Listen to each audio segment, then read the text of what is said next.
Welcome to the Slop Farm. Enjoy the video. You begin by confirming hardware and basic settings. Plug the USB-C or USB Ethernet adapter into your phone, then attach the Ethernet cable to the router or switch. If your phone prompts about USB configuration, choose Ethernet or RRendis. If it doesn't, enable developer options and inspect USB default settings. Once the adapter is physically connected and the phone shows a network interface, open Settings Network to verify a new Ethernet connection appears. This immediate verification avoids chasing invisible connections later. Next, configure how Android uses that Ethernet link. Open Settings Network and Internet and tap Ethernet to inspect link speed, MAC, and IP. If your network needs static addressing, choose Manual.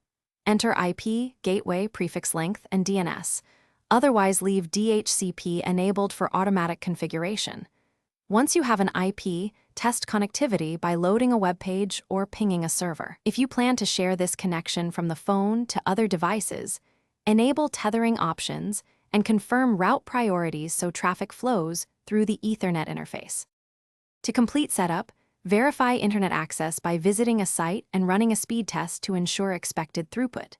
If the connection fails, unplug and replug the adapter, try another Ethernet cable, or switch to a different adapter model. Many issues stem from incompatible chipsets or faulty cables.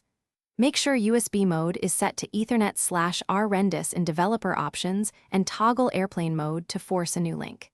If problems persist, reset network settings. Avoid factory reset unless nothing else fixes it. Thanks for watching. Consider subscribing if we helped you today.